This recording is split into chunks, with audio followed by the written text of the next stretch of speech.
Hello, everybody, and welcome in to the Penny Bloom podcast. Today, we continue Cinema Surprise with my pick of the week, Casablanca. It premiered in New York on November 26th, 1942. It's based on a play by Murray Burnett and Joan Allison, with a screenplay by Howard Koch, Philip G. Epstein, and Julius J. Epstein, and it is directed by Michael Curtis. I'm Colton Robertson. I'm joined by Joseph George. What's up, homie? Oh, what up, what up? Always a pleasure to be here. Oh, it is always a pleasure to have you, and I'm excited today. Mm-hmm. This was one I've been waiting for. I've been oh shit, sorry. I've been deeply, deeply excited to talk Casablanca for about a year. A year ago is when I watched this movie for the first time. I didn't watch. I mean, literally May 2023. So Hmm. I've watched it 5 times since Okay. then. So it's been steady rotation. I like coming back to it. I absolutely adore it, and I've been so excited to show it to you. How are you feeling fresh off your first viewing of Yeah. Casablanca? First one, definitely the oldest movie I've ever watched. That's for sure as well. I believe Yojimbo held that title before. I think, but that's 60? Yeah. 60. I think 62 or three maybe, or is it just flat? No, I think it's 60. I think it's Then straight yeah, up 60. but this one beats it. And doesn't matter that it's before the quality. Uh, my argument that I have to suspend a lot of belief sometimes for older movies. No, not no. This is it proved to me that even well before we had computers or even thought of them, that peak cinema can be created. Like this is Mm. you don't need anything other than some people and a camera and think about how to light it and a good story and everything that Yeah. makes a movie. You can say that this has at the top level, like, and that's Hmm. I understand. I guess like it is. It's not like I was immune or like ignorant to the movie. Like I just knew that this was a certified classic and that this has been considered one of the greatest movies of all time. So kind of like a Godfather going into it.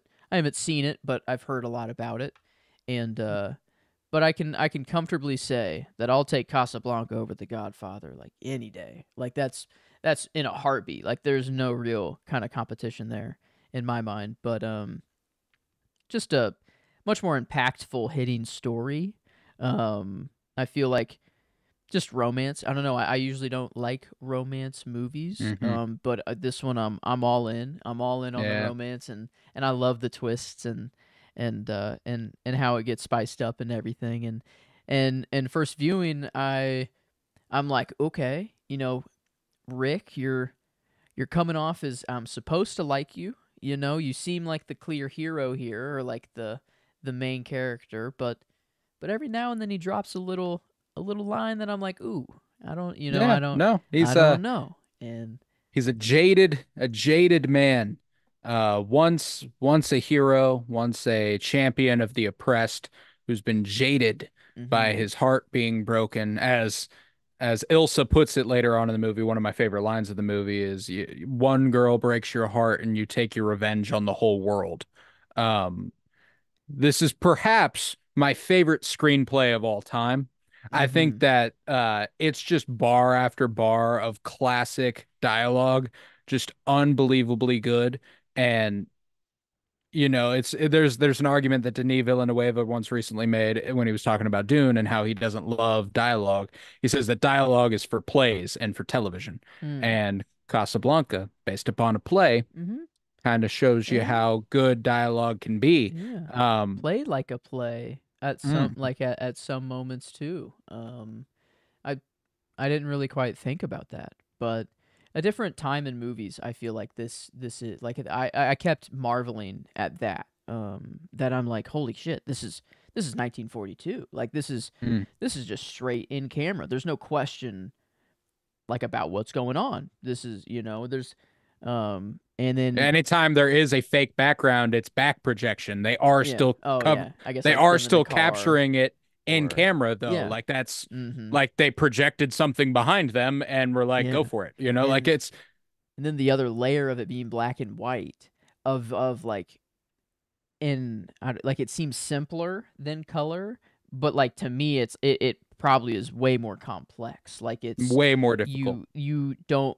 the way your eyes are seeing it is not the way the camera is seeing it, you know. And with color, I feel like it's just more natural. It's like what our eyes see, but they have to Hmm. think of how a red light in their eyes is going to make sense to the black and white camera. I feel like there just has to be more thought put into how Hmm. they lit the scenes, and I think it's clear. Like every single shot it just Fucking looks incredible. incredible. You can pause the movie almost at any point, and it's like there's a wallpaper, there's another wallpaper. It's like Hmm. it looks beautiful because they had to think of what was taking up every little square inch of that film. Like it's Hmm. and just it feels I don't know, all of that's going on. So like just the technical juices of it are already so incredible and it makes the movie so good. But then like just the story alone, like I see all the inspiration. I see like how this is just like a The classic influence story. it has Like had. it's Yeah. like it's all the lines like that were said. I don't know how many times I'm like, "Oh, that's where that comes from," or like, "Oh my god, this is just like it's crazy. It's taken me this long to get here." Mm. And No, but that's the thing is that like I'm never a big like you haven't watched this yet sort of guy because like when you watch it, and when you watch it, you'll see. mhm, Like it's one of those. mhm, I remember watching it for the first time, being like, oh. Oh, okay. Yeah. yeah, Y'all weren't fucking lying. This is one of the greatest movies that has ever been crafted in the history of film. And I think that there's little doubt of that. Not only, like you said, technically, it is a marvel to look at. I mean, the lighting is just fucking brilliant. The black and white photography is peak. It's up there with any of my other favorite black and white movies.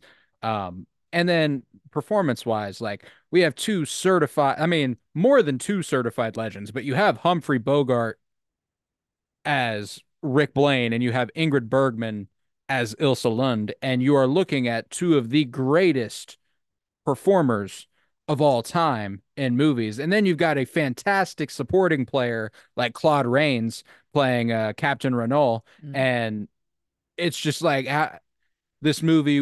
There was it's just so fucking good. I love it so much. And then to, connect it back to the story here, this anti-fascist romance, a man gaining his spark back after losing it and losing the girl, but regaining the girl, but not really regaining the girl, but regaining his spark, and like it's so fucking Ah, good. And my favorite detail, I mean, set in World War II, facing the Nazis. Nazis weren't defeated until 1945, brother. This movie came out in the middle of World War II. mhm. And the line that Laszlo delivers towards the end of the movie, I took it down because he's talking to Humphrey Bogart, and he says, "Welcome back to the fight. This time I know our side will win." And like Ah, it's not looking back on history knowing that they did eventually win. It's 1942. The fight hasn't been they won yet. need to win. Yes, It's yes, like and like that's fucking incredible. It's mhm. written it's written by a couple of Jewish gentlemen, a few Jewish gentlemen. Like it's there is a personal fucking like the Yeah. revolutionary spirit in this movie. I appreciate that it's not like, obviously when it comes to the Matrix and Star Wars and all these things, you get more literal war, you get more literal revolutionary action. But this movie displays how the small acts can lend to a greater cause. Mm, And I absolutely adore that. I love the way they kind of depict neutrality as nonsensical. mhm. They're like, there comes a point when you have to pick a side.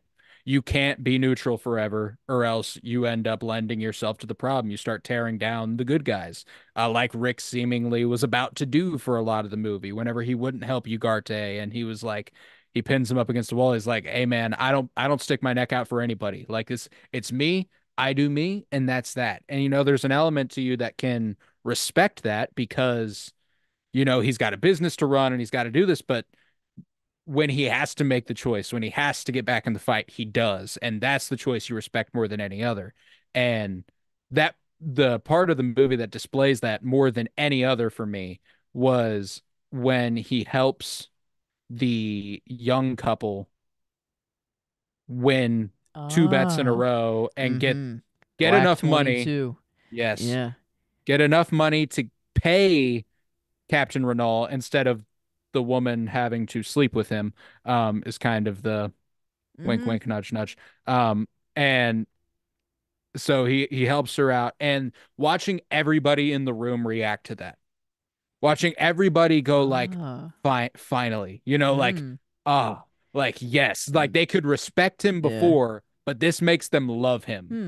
like this makes them Yeah. go, Doesn't you know someone run what? up to him and like, Yes, oh, hug what him. you did there? Like, oh, Yeah. that like, and then that Russian behind the bar or Yeah, something comes Sasha. out and like, yeah, Yeah, like, yeah. oh man, yeah, that was really cool. I mean, there were a lot Because, of things that got me like, ooh, I don't know, Rick, but like that, it did swing me back on his side. Like, oh okay, you yeah. are good at heart. Then, like deep Hmm. down, you want to be good, And and Renault calls him out there, he's like, I've always had this idea of you as a, rash, sentimentalist, mm, like you, maybe it's just the romantic in me. I like to believe you killed a man, like I adore the relationship Renault um, and Rick have, because it kind of, oh, they're both terrible dudes. I mean, they're not both terrible dudes. One of them's a terrible guy and one of them's a neutral guy.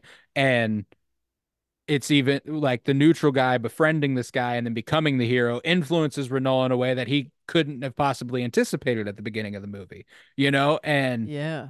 I like, did like that it was like a sudden like, oh, like at like the very end, that last kind of change of round up the usual suspects. Is that what he said? yes, Kind yes. of, and just all right, all right. I'll look the other way. You got like this make like, and Rick played it perfectly too at the end there. Oh, Like oh, I don't want to shoot, but like he the dude pulled his gun first. just know this Like, gun's pointed directly at your heart, like, oh, that's my dude, least and vulnerable the spot, trench like, coat, the look too, oh dude. yeah, Like, oh yeah, oh, yeah, but no, I love the.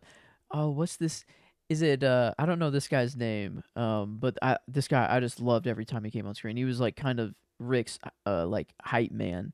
But he said, well, he's the kind of man that if I were a woman and I were not around, I should be in love with Rick.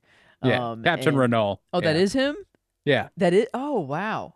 It's him the Okay. whole movie, yeah. Okay. So yeah, he's a funny character, but definitely a bad. Okay, yeah. Oh His yeah, his like moral code is definitely not like what he whenever puts he's like, on. I've got a gun pointed at your heart, and he's like, well, good thing that's my least vulnerable spot, like Yes, he's like, yes. He's I like, don't give a shit.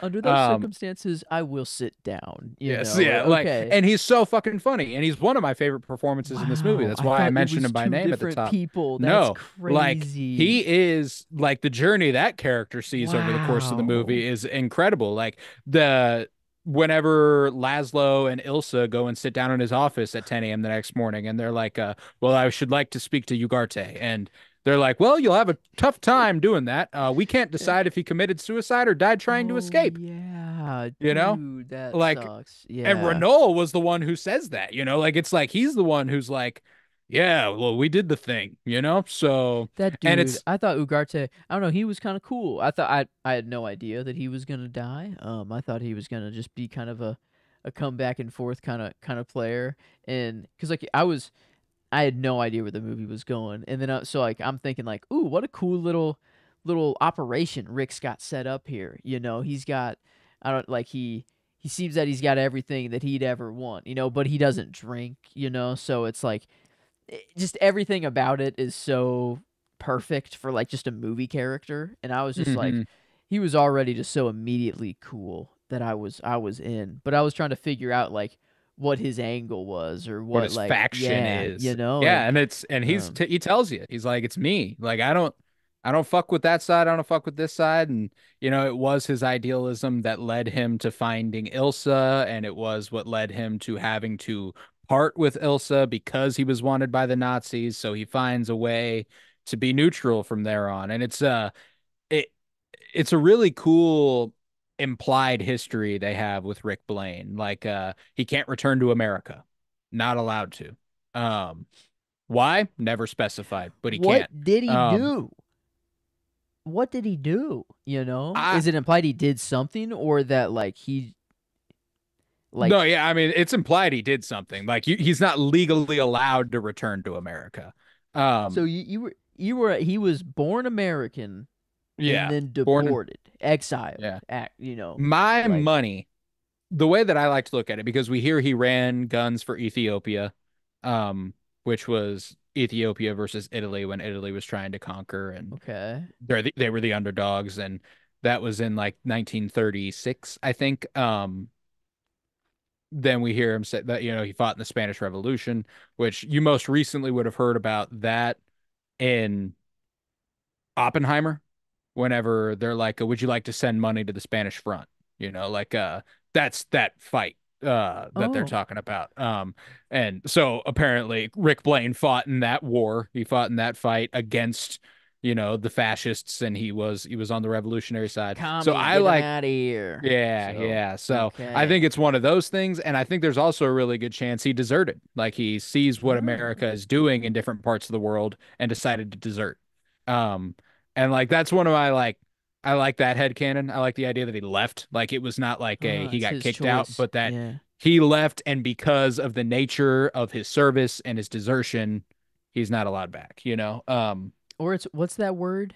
The new word that I learned today that it's like a imaginary. MacGuffin. Yes, it could just be one of the his own created MacGuffin. He just tells people, "Fuck, I can't return to America. Fuck that place." That's really what it is. Maybe it's just like I'm never going back there. Like I can It never could live be. there. It could be. No, So, I mean like it was but the Nazi who but says it's like in his file. oh, okay. So Yeah, it like is he's okay. like So it's more legit then. it's like he's Okay, not yeah. allowed back. But that Or he's just like that well known. yeah, They were right. that Or he pissed. has They got had to twist it to be it. exactly. It's no, you're not allowed Yeah, back. no. It's You can't quit, you're fired, some shit like that. yeah. He But walked out of the Oval Office saying, I quit as an yeah. American," and they said, "No, actually, you're fired." And I think Get the fuck out of at here. least that's my headcanon for That's that. funny. But That's funny. um, No, but no, so 100%. Rick Blaine is he's definitely my I mean like I'm split on my favorite character of the movie as far as the journey one character sees or the righteous good that Victor Laszlo yeah. has. Um I gave him the I line. I feel like he is like he's dope. Like he was almost my character too. So mhm like I mean it's crazy that like Rick, just the amount of screen time he has versus Laszlo. Like I mean mhm that difference. But I mean I think I don't know. You brought up a Laszlo line. I felt like it was this. I don't think it's the same conversation, but I don't know why I felt like there was some connection. But he said, "You might as well question why we breathe. Um, mhm if we stay breathing, if we If we stay, stop breathing. oh, stop. Yeah, the cursive is getting me. I chose a nice Ah, Casablanca font for the Excel sheet, I but see. I but see. anyway, if we stop breathing, we'll die. If we stop fighting our enemies, the world will die. And I was just like, Yeah. Yeah. okay, like coming, just like he's coming in with the actual moral code Yeah. that I'm about. So And it's not the same conversation, but that's the conversation whenever you remember when he shows up to the bar and he's got like a cut in his hand and he's like wrapping himself up. It's during that. yeah, He's like, "Why do you keep sticking your neck out? Like why do you keep doing this?" And he's like, "Why do you fight?" And he's like, "Well, you might as well ask me why I breathe." And it's just he's such a brilliant revolutionary character that I absolutely adore and I appreciate. One of the main influences that I find myself thinking of that this movie has later in a not as grandiose of a scale or massive of stakes, but past lives. Obviously, I feel like that's the other one. Victor Laszlo is kind of mm. representing the John Magaro character, and Oh Humphrey yeah, Bogart represents the TOU character, and it's and kind of seeing them. There was a moment early on whenever Rick welcomes them to the bar, and Victor Laszlo's standing behind Ilsa, and they're just talking, and I, since it was one of ooh, my fourth or fifth time watching this movie, I paid attention to him a lot more because I knew I've watched Past Lives. I knew I've watched that sort of thing, and I was like, what's the third guy thinking? mm. What's the third person thing? And his eyes are like, flicking back and forth between them, kind of like, okay, yeah, like there's something Wow. here. And he's definitely like, and he doesn't confront him about it, but he's like, hey, I get it, but I trust Ilsa and I don't think anything's gonna happen there. So, maybe we figure this thing out. I could tell there was a history, and he was like, but I love Yeah, my lady, she loves me. Um, that was the only thing that I think I was like, no, Ilsa, like why? And it was whenever like wasn't it too Laszlo? Like when Laszlo was like, hey, I understand. Like when I was in the concentration camp for one, holy shit, and then he's like, I understand you get like you get lonely. Like I get that. Like, do you have anything to tell me? No. Like, and I was like, oh come on. Like why not come clean to Laszlo there, Like why still keep why have to keep Rick a secret, to Laszlo? Like there's I felt like no, I get what you're saying. And I tend to look at that moment as more of a, like, she's trying her best to put it behind her. Like she's trying her best to not even acknowledge that it happened, because then the feelings creep back in, and she goes to Rick's yeah. place and she's like, I've always loved you and I wish I didn't, da da da da. And and I get what you're saying. Like, for the sake of transparency, I would have appreciated it. But I guess it's different that like she I it wasn't revealed quite yet, I don't think, that she believed that Laszlo was dead. I think that's revealed I think that's after. Like whenever it's revealed that she thought that Laszlo was dead for that time, mhm. because she got like a then she Yeah, she I don't got know like a how. courier message that Yeah. said that he had died. Yeah. But that conversation that she's having with Laszlo there is before that happens in the movie. So maybe just like for the audience's sake, like it makes kind of more sense to still lie about it a little bit. But like now knowing that, like, it's even less of like a like it's like you're lonely, sure, but like I also thought you were dead. It's like I also got Mhm. an order that you were dead, and like so it's like I don't know. How It much was is how much better is that though? yeah, Like, I guess. I don't know. no, Yeah, I don't and know. but that's my But thing, is that, like, I don't hold, like, that was just I the one thing. That was I mean literally that was it. It was the only like, "Oh man, why didn't you just tell him there? Like come clean and then you're past it." And then yeah. it's all And I don't I know, but I um don't think it's him. I don't think it's her lying to him as much as it is her lying to herself. Like, mm, she's trying to convince herself it's not worth telling him. Um, ah, I mean, like, because he even says something to Rick later on about it. Like, you sound like a man who's trying to convince himself of something he doesn't believe in. And I think he knows that sound because he just heard it from his wife. Like he just like I he see. knows what that sounds like. And I think that I really really appreciate the love triangle thing going on here. And it is one of those ones where it is a little complicated, and it is, it can get muddied in a, modern context. I don't, 2024, if a character goes, you'll need to think for the both of us, Rick, I don't love it. But 1942, it's fine. And I think it works Yeah. for the movie. Yeah, him having to be like, Uh, I did the think. You asked me to do the thinking. I did it. And here I did it, toots. this is what Get the we're fuck out of doing. here. Yeah, kid. Yeah. Why kid? You know? This is another thing you'll have to get used to as you watch older movies. Um, the dudes are always much older than the women. That is a normal fact of the movies. But And to nickname it, like to like like call it out, I don't know. That is just to that be her nickname. I don't know. It is just interesting. I don't know. It just didn't feel like a babe or like a I don't know, a toots, I felt right, like right. is that the stereotypical 42 babe at the time, is it toots? Maybe it is just kid. I don't know. No, Maybe yeah. I that mean, is like, they would have known each other when she was in her early 20s, in theory.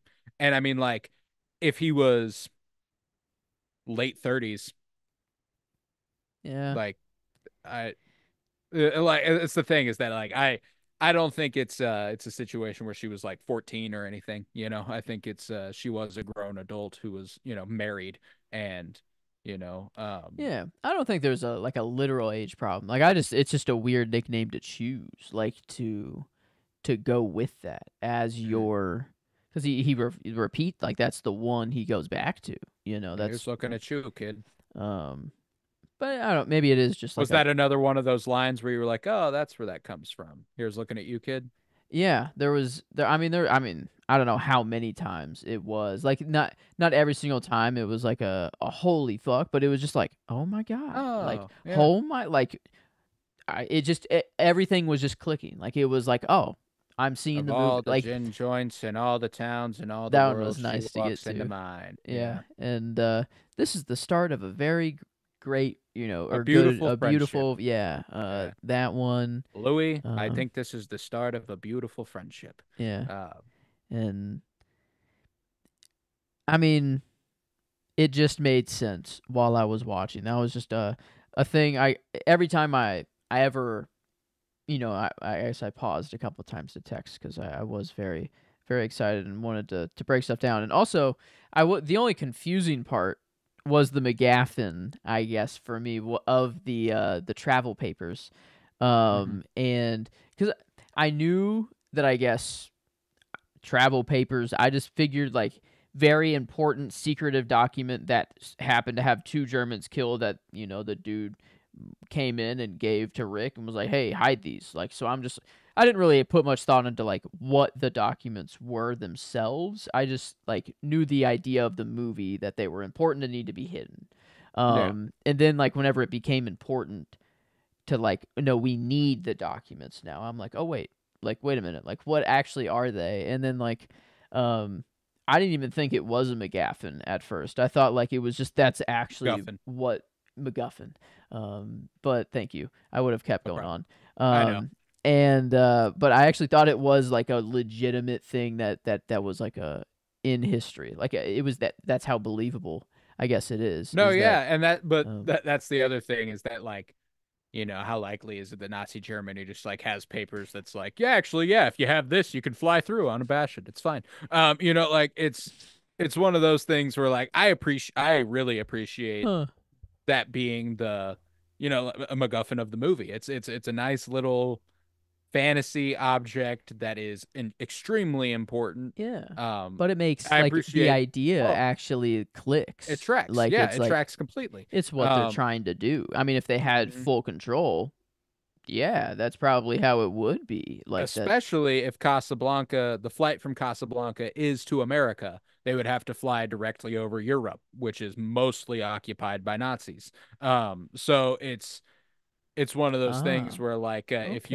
Mhm. if you wanted to travel through that airspace and it was the only way to America, you need these transit papers, at least the most likely way to survive that trip anyway.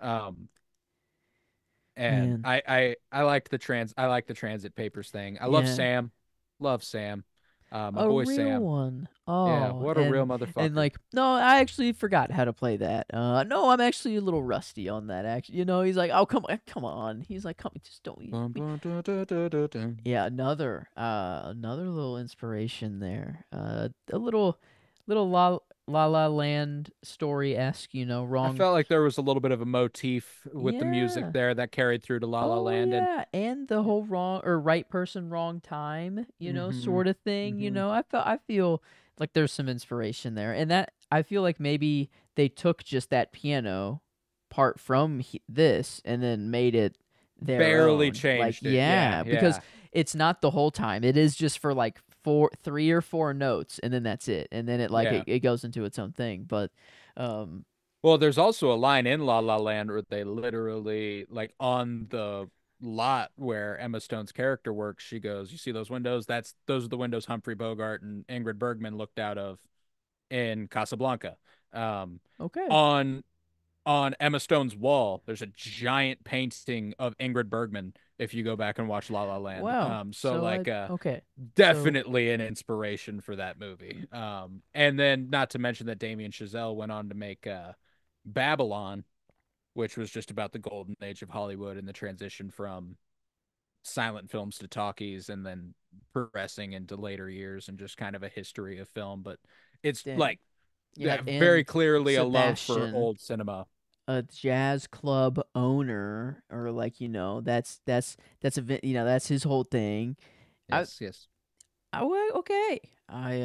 It makes sense. Casablanca, the root, a very root. There's not many things. Yeah. What inspired Casablanca other than the Yeah. play? There I we go. guess that's what I don't Where does know. it take its influence from? How many Yeah. other movies are there at this time? Like like is it actually very scarce to get a movie just in general, or are they like actually No. No. common? It's just that the good Pretty ones are. pretty common.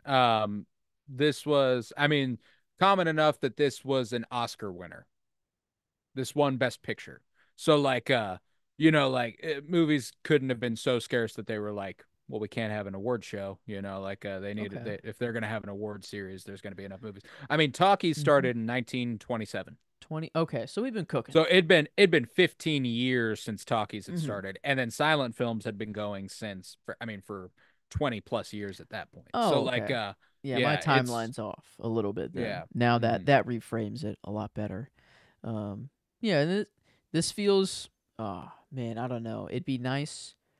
It'd be so nice to return to a filmmaking era kind of like this, but somehow have the technology that we have today. Like to have the brains of the people who make the movies back then, but give them the volume, give them VFX if they want it. Like I feel like if you went to the creators of Casablanca and just time traveled the technology back to 1942, I bet they don't really change a lot of the movie at all. Like No. I bet they're like, well, what's the point? They're like, Hmm. why would I need to create something fake whenever I've you built this just yeah, stage it's like here. it's Yeah, right no, I here. mean the And stagecraft is incredible. I love the setup of Rick's Cafe. I think mm, it's a gorgeous set. Um, and I love that this movie doesn't spend time at a lot of different places. It is Rick's Cafe downstairs, Rick's office, Rick's bedroom, Laszlo's bedroom, Captain Renault's office, and Signor Ferrari's blue parrot across the yeah. street. Um, Okay, true. yeah, no, so like there's a few locations, but like like we return to the same place a lot. We spend like Mhm. the first 35 minutes in Rick's Cafe.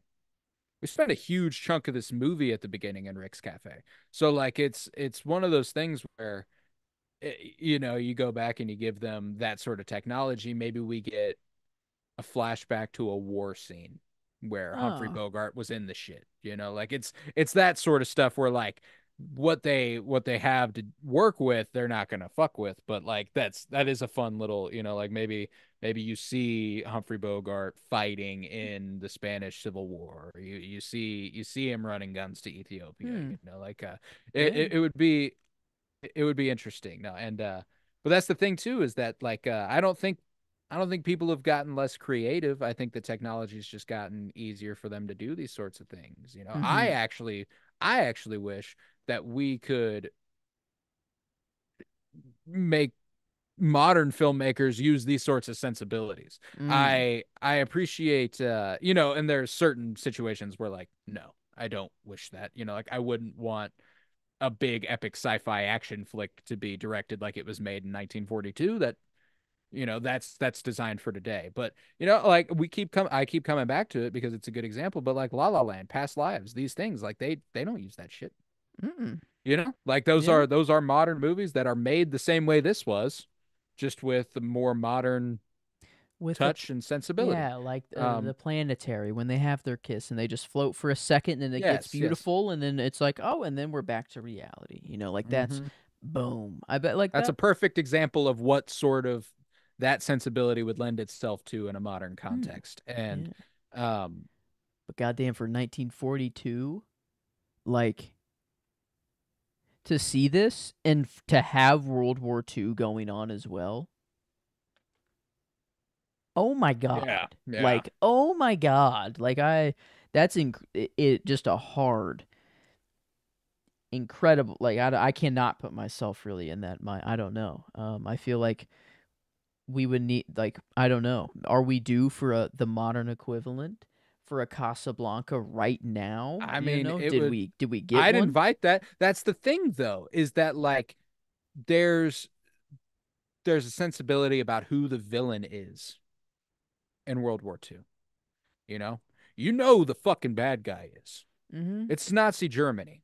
Mm-hmm. Um, every conflict kind of going Yeah. on the world right now is a little too. There are too many people who don't agree on the bad guy. Um, Mm-hmm. It's not there's clear. there It's is a bad guy, and it is clear, but some of them don't think that it's way. not just You know? one name. I mean, well, Yeah, it's not the Nazis. yeah. You know, It's just it's there's a badge they wore. There's a mhm. dude they honor. You know, There. I mean, it Yes, was yes. yeah. And fuck.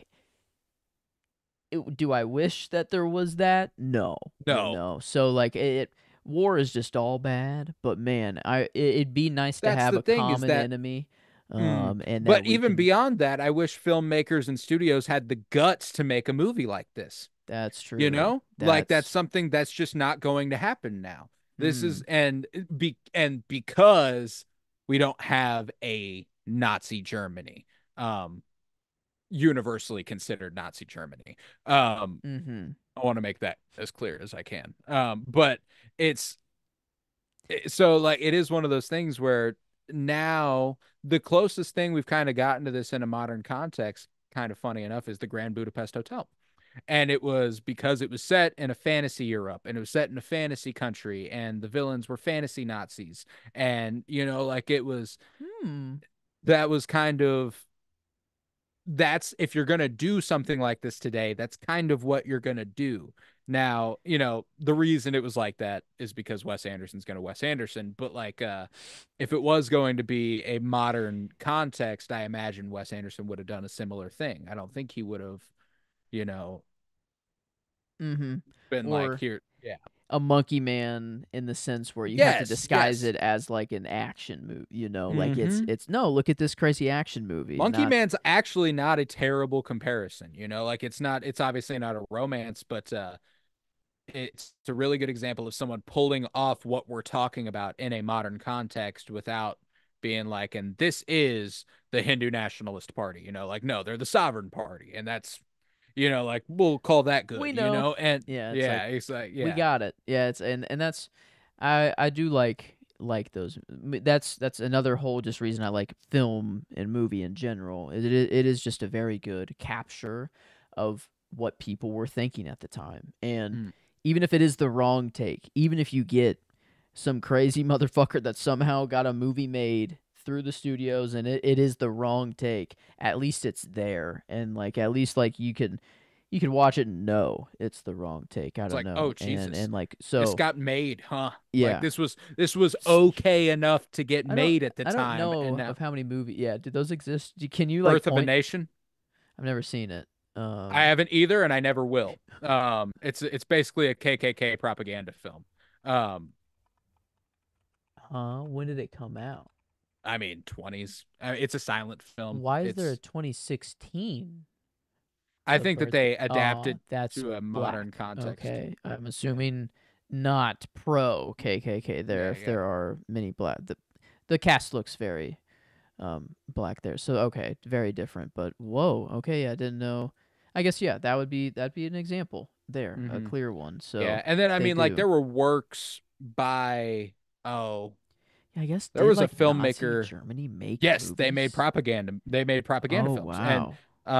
I'm trying to remember the name of the Nazi filmmaker who was the most famous because I mean, like, it's a name that you'll likely recognize because he was, I mean, a Harvey huge. Weinstein? Um but No, I'm pretty sure. not wow. I guess I never really I thought hate to about make that. assumptions here, but Harvey Weinstein, I have to guess, is probably Jewish. Oh yeah, I guess that's quite opposite. I was going just more a guy that made movies that I know has done I see. I some not see. good things. But yeah, no, oh my god, that's how I did not clock those two or put those two together. Um but Yeah, no, Joseph Gobbles. God dang it, is that it? I hope Yes. not. Goebbels. Yes. Why Joseph? Come on. Gable. Get. Joseph Gable. Oh God. You know.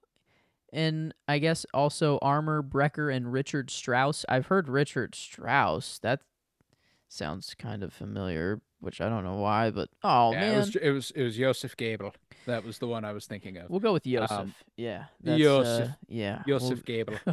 but no, this is made by the right people, and it's Yes. just and it's nice that I mean every kind of culture. I don't know, not every culture was represented here, but it felt like his No, saloon I was kind mean of like a there's melting a pot, and it was mhm. just like everyone has to get to Casablanca to get to America, so it's like it's just this is a stop along the way, and that was There's a really really very cool. prominent black character Yeah, in Sam. 1942. That Wow. I guess I Yeah, didn't like think of wow. And that's a he's pretty yeah, and I guess they're a little demanding like sometimes, it's like there's a whenever little they're bit of like a but it's like play that because they're mad of their relationship stuff, so it's like not at him, but it also feels a little yeah. bit directed towards him. There's only one part But that feels a little funny to me, and it's when it's whenever they're in France and the Nazis are moving, or the Gestapo is moving in, and they're going to be there the next day, and that bar owner is like giving away all the champagne because he'd rather it be given away for free before the Nazis drink it, you know? So, and Sam goes like, "This really does take the sting out of being occupied, doesn't it?" And he goes, "You said it, bud." You know, like it's just one of those things where it's like it was such a corny oh, backstory sort of thing that I thought was very, very funny. Where I was like, it it was one of those things where I was just kind of like, that felt a little weird, but it is what it hmm, is. That kind of does take the sting out of being occupied, doesn't it, sir? You know, that yeah. was, Oh but man, I mean, there was even an allusion to the fact that Signor Ferrari was going to sell Sam. really? I don't Yes, think I clocked that. Oh at the wow. beginning of the film, whenever Oh, he's like, "Are you selling this place?" He's like, "No." Well, are you selling Sam? And he's like, "I don't trade in human beings." And that's what he he's meant. Oh, yeah. I thought it was just like to hire him to like get to take him and just as his Well, position or because he something. But also says, you know, well, that's a shame because that's Casablanca's like number one export is people, you know, like it's like so oh, there's a oh, side that Rick is not involved in that scene Ferrari, oh. and I appreciate, you know, they're like we're just gonna have an Italian mobster in the middle of Casablanca. That's kind of fucking hilarious. Okay. So wow, it is like that. Yeah. Okay. Yeah. Would you like to go? A lot of the And that bad people, I guess, are portrayed as like funny and whimsical, and like because hmm like the cap or I always forget his name. Is it just Captain Renault. Renault? Yeah. He seemed like a very joyful guy and Oh nice yeah, at happy go heart, lucky. but yeah, not Yeah, not quite. And then Ferrari as well. Yeah, yeah. I guess No, he's not. and He that's never one of really those. seems. He always swats a fly at the Yeah, end, like that's his whenever he thing. goes off Yeah, screen. Is like okay, he's just a killer. I don't know. Like yeah. it's oh okay. I guess makes Oh, sense. yeah, Yeah, yeah. No, but there that's the thing too is that I'm gleaming that from that scene because they also do cut to, you know, Rick going up to Sam and being like, "Hey, you want to go work for Senior Ferrari?" And he's like, "No, I'm happy where I'm at." And he's like, "He'll pay you twice as much as I do." And he goes, "I don't have time to spend the money I make here." You know, like mm-hmm. and it's one of the, like it's like, oh, okay, so maybe it's unclear, but I kind of take it to be sort of a lawless land and the law is corrupt, as Captain Renault makes clear. He's like, There's I'm a mere yeah. poor corrupt Yeah, official, you there's know. vultures everywhere. Look out for these vultures, as the whoever that guy is, I don't know, just stealing the wallets over and Yes, over saying yeah, look out for the vultures. And then yeah, and then the one dude who's like he bumps into him and he like does the check. He's like, "Oh, yeah. okay, I'm good. I'm The good." guy who's like a Uh waiter and he's also for the cause there. Yeah, like I love that guy too. And I love that he's the one who Rick is like comfortable being like, hey, come up here, turn off this light here. And then he comes upstairs and Ilsa's there and he's like, all right, take her home. You know, like this, mm, like that's the guy he trusts with that sort of thing. Like, and I think that's cool. But no, I mean, there's all sorts of stuff about this movie I love, and we've touched on the romance a bit, but I feel like we haven't really keyed in on it. I think that Ilsa and Rick's relationship is obviously the foundation of this movie, and I believe that I don't think there's ever been. I go to two examples, and I texted you this earlier. Mm-hmm. If you want to know how to photograph someone and make them look like the most beautiful person alive, um, Ingrid Bergman in Casablanca and Kate Winslet in the Titanic. I think that those two, they've got it down fucking pat. Probably I mean, like semi influence on Titanic, I would imagine as well. But there's I love that Humphrey Bogart also comes off as a deeply attractive man. Like a soup I find him extremely attractive. Oh yeah. And it's he's not conventionally hot. You know, like Humphrey Bogart is a interesting and unique looking man. Ingrid Bergman is conventionally beautiful. Like Mm-hmm. there's very little about her that if you were like, all right, what is the pinnacle of the Western idea of beauty? It'd be like, okay, Ingrid Bergman. You know, Humphrey Bogart's not that guy. He's not that guy, pal. You know, but he's still fucking hot in this movie for some reason, and it's that presence that Humphrey Bogart brings to the role. Which is why when it came to choosing a performance, I had a really tough time. Because Humphrey Bogart as Rick Blaine, there's literally not another motherfucker who could have been Rick Blaine. Like Humphrey Bogart is that guy, you know, like that is why that character is as cool as he is. But ultimately I went Ingrid Bergman as Ilsa. I think that she is just unbelievably good. And she was definitely another character that I tried to pay a little more attention to on this most recent watch. And there's this moment where I love after the flashback sequence, after, you know, Rick's told Sam like she'll come back, she'll be back tonight, da, da, da, da. And Sam's like she's not coming back. Let's go, let's get out of here. When she like steps in the door frame and she's like lit up That's my and shot nothing right else. there. Oh, dude, That's fucking that's my gorgeous. shot. I mean, there's infinitely other many shot. Like, I mean, pick any shot you want in the movie, but for some reason, this was just like we're gonna light her up. Like it was the most kind of play. Like it's She lit like up the room. It was unnatural lighting, and yeah, I think that and yeah, oh, it's I don't wonderful. know. And it was just for No, a split second too. It was quick, she brief, walks in and it like shimmers, and then and then you're the on light her returns face. to what? Yeah, Yeah, and then dude. it's just look at her. Oh, Like it's fucking brilliant. It's fucking brilliant. And I like to think that's kind of how like he's seeing her for a split second and then he like reminds himself of what happened and it goes back to reality and stuff. But it's whenever she like sits down with him and they're going back and forth and obviously he's extremely bitter. And she had her reasons, but she's not comfortable telling him about them and you mm-hmm. know, so on and so forth. But there's this moment like when he gets his last word in and they linger on Ingrid Bergman's face for a second and she's like the combinations of emotions she is able to portray with her face in that moment there's like a seething anger is kind of what primed to Yeah. the surface for me where she was like and then she just gets up and leaves and like Like it was child, like so kind oh of like dude like it a was so good oh you yeah. coward as she calls him later Yeah, on you know yeah. like Because his last word, I think, is like, "How many other men, other than him, yes, or yeah. whatever." Like, "Oh, How I've many got." were there in between? You know, like Yeah, I was bet there did were it go straight many. to him or you know, Yeah, like yeah. and yeah, at that time, He like, says like I suppose a woman like you wouldn't tell or whatever yeah, or so, like yeah, at that it's time, I didn't even know that she thought Laszlo was dead. And like but like whenever Rick says this, I'm like, oh dude, come on, Rick. I'm like, no, come come on. on now, bub. Like, come on, dude. Like I guess for leaving. That's like that's what you could be mad for, is the initial abandonment with no explanation. I guess there was a card. What did the card say? It was just I can't actually it was that I can't explain. Yeah. Um Just know yeah. that I love you So and it's I'm just sorry, basically. yeah, it's just he didn't know. That you don't know until you know. And I think I learned that in just how good this movie is.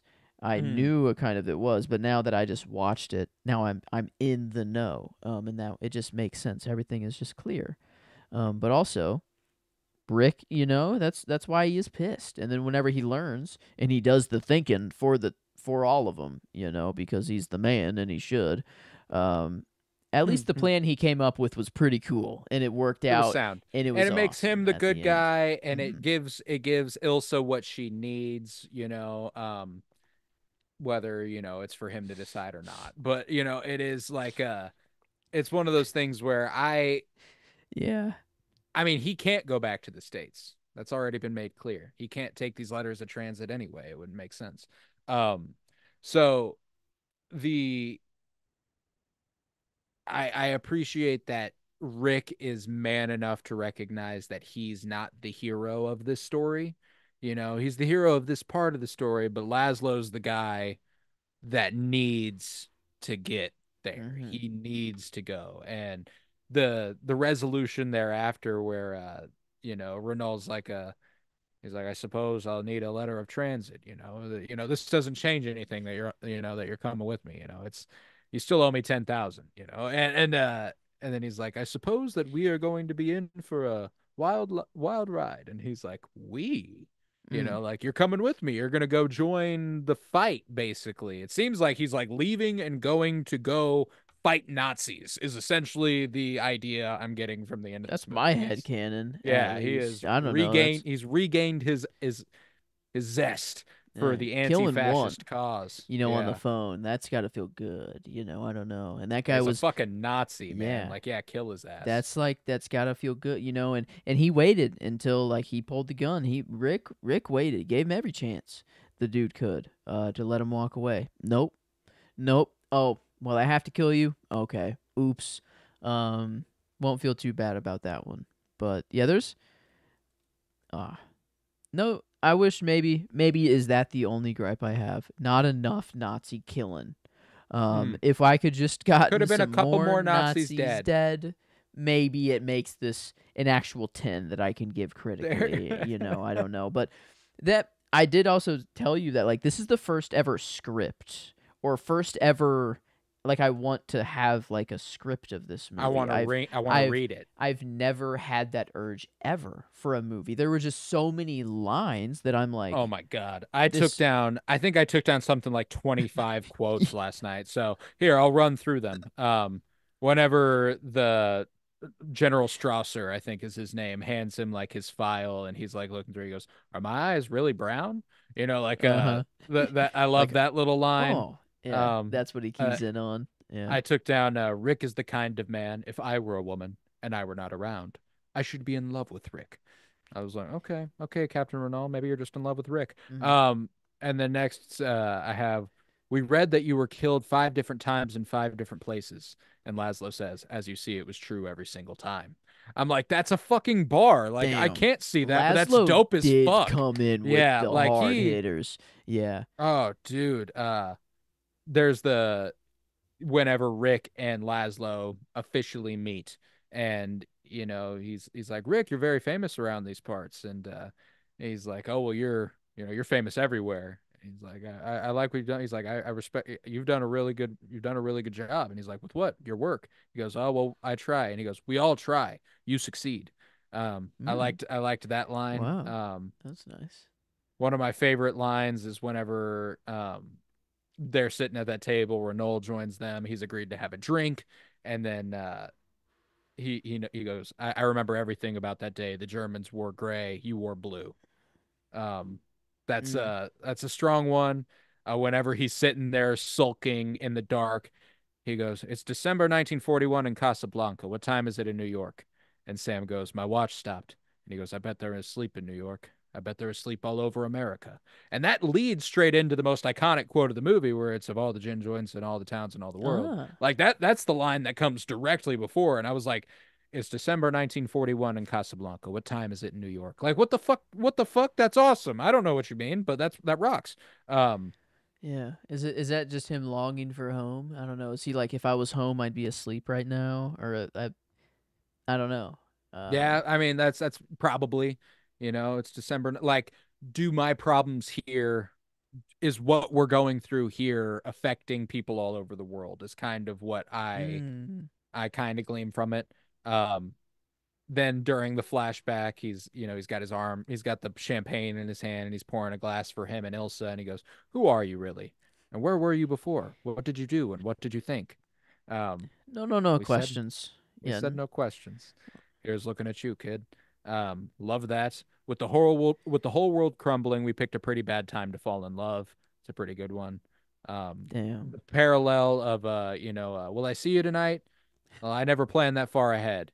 And then he goes, "What do you think? Can we get married?" During that flashback, and she goes, "That's too far ahead to plan." That's where it Um, came from, man. Come yeah, on. dude, Oh, it's too oh, a second fucking watch good. is gonna be great. Oh, Oh it's my so good. God, a It's second it, watch it's is. infinitely rewatchable. I could Woo. watch this over and over and over. Um, it would be a miracle to get you out of Casablanca, and the Germans have outlawed miracles. That's a good one. Mm-hmm.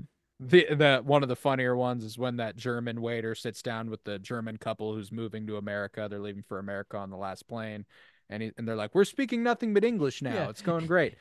What watch? 10 watch. Such much. And it's like, and then Huh? he's like, "You two will do great." I was like, what? I was like, He wait, did I miss something? Or are they just supposed to be portrayed as just like, he's asking, "What time is it?" She's going, 10 o'clock. And he's going, "Thank you." But he goes, "What watch?" She goes, 10 watch. And he goes, "Such much." Like thank you so wow. much is kind of what I think he's going with. Oh Um, my God. Wow, yeah. Okay. I guess that I was like, well, that was just so dumb that they have to just be portraying them as like, yeah, you'll do well in America, like yeah, you're no, just like they're you'll do. trying their best, but they don't know it all nearly well enough. Then Oh, the next okay. one, when that Gotcha. young lady approaches um Rick, like, "Hey, should I trust Captain Renault?" Essentially, she goes, "What kind of man is Captain Renault?" And he goes, "Like any other man, only more so." Um, I liked that one. One woman has hurt you and you take your revenge on the rest of the world. You're a coward and a weakling. That's strong. I took down, "You might as well question why we breathe. If we stop breathing, we die. If we stop Mm-hmm. fighting our enemies, the world dies." And then the last quote I took down was, "Welcome back to the fight. This time I know our side will win." And That's that nice. one, like, I Uh, can't tell you how many times I think this movie made me cry. I mean, it makes me cry every time I watch it, and several times it's last like, night. yeah, Um, 3, 4 times. So or good, yeah, good ones yeah, too. A lot of yes. little tear ups. I feel, Mm-hmm. for just like Well, either there's just whether so much, and on rewatch, it's one of those rare ones where on rewatch there's even more emotionality that'd because probably you be true. you do know Mm-hmm. where their longing looks come from, and when Uh, they lock eyes for the first time, whenever he walks up to Sam and he's like, "I told you never to play." And then he like looks up and sees Ilsa, and like her eyes fill up with tears, and then they pull up on him, ooh, and like it's fucking strong, dude. ooh, Um, yeah. but This one yeah, was. no, I mean, my I favorite, knew I was gonna yeah. rewatch it, I guess, Oh anyways. yeah, But like no, now, but it, it's it's it's a must. It's a yeah. you have to watch this movie more than once, and not because you're not understanding everything, but because there's even more to glean from it. There's even more emotion to pull, and that's rare. Usually, one time Hmm. is the most you'll ever feel a movie. Yeah. But To accomplish like you want a movie to be one and done and enough in that one sitting that it's good enough, and this is but more than enough of that. like it would be nice if you can get people back in the seats again and Hmm. over, and this is kind of that perfect balance between where it's like they're not trying for the rewatchability aspect, but just in the No, no. nature of the story, it's like, oh, I want to Well, know it's now that I it's know. timeless too. It's Yeah. got the anti-fascism, it's got the romance, and it's got high tension, it's got drama, it's funny. I mean, like, my favorite scene of the movie is whenever it's Laszlo and Rick upstairs talking in his office, and then they hear the Germans start singing their Nazi propaganda song downstairs. And I mean, we get this beautiful shot of Laszlo and Rick at the top of the stairs, like seething, like they are both so fucking Mhm. mad that this is happening. And Laszlo can't contain himself. Laszlo walks downstairs, he goes straight to the band. I love watching Ilsa watch Laszlo. It's like these are the moments that you realize why Ilsa loves Laszlo and what she sees in him that she doesn't see in Rick. And watching her watch him march over there, angry as hell, and then smile when he tells them, play La Marseille. And Boom. the band looks at Rick, and Rick goes, And that Mm-hmm. that that was the moment I was like, fuck Yeah. yeah, Ooh, like, okay. That is hard. yes. Okay, yeah. Um Okay. Rick's like, yeah, go for it. Like he's done this whole thing, the whole movie about no politics in my bar, no politics in my cafe. Don't do Yeah. that here. And then they ask for his permission and he's like, yeah, we got to get these Nazi motherfuckers out of here. Let's get them up out of here. I and so they start singing, the crowd starts singing, it dwarfs the sound of the Nazi singing, and just this moment made me fucking like I was crying because it's just a nice little Uh, reminder that the power of the people is insurmountable, uh.